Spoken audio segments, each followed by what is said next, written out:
All right, story time with Uncle Phil.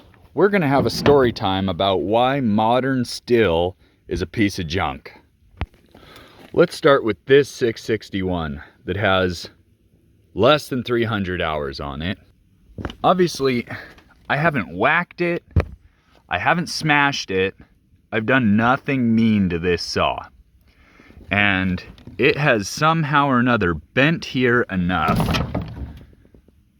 that the gasket fell out and it pukes all the oil out of the crankcase, out of the oil reservoir from up in there.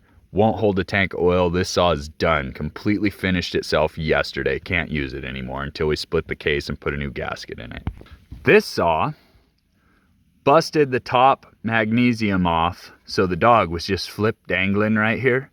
A stick about this big fell out of the sky when I was cutting on Austin's job up there in Washington. I was holding the saw in my hand. That's how small of an incident this was. Stick bonked it right there, busted that piece off. No way to repair it. I ran it running one bolt until the bolt busted off, and now it's a one dog saw. No way to fix it without replacing this crankcase half. I'm gonna use some flash because it's a little bit dark and cloudy out, but you can see this little support brace that's here on the 661. Finger for reference, that thing's like smaller than 3/32 across. And here we have 660, and that thing is almost a 1/4 inch across. And also the thickness of this material and this contour here, everything is just much more flat, robust, and contoured, designed for strength. These saws have constant problems with mounts wearing out, carbs wearing out, things just vibrating, rattling, top plastics. Every single one of the top plastics on these 661s is just absolutely wrecked and hasn't been hurt or ruined. And the top plastics on the 660s, they just mount right down. These ones, even when they're worn, you can tighten them down. There's a screw, there's another screw there, and then there's another screw in there. 3 points of contact hold that down. 661, this stupid rubber bushing and another one underneath the plastic in there is what holds this poorly in place.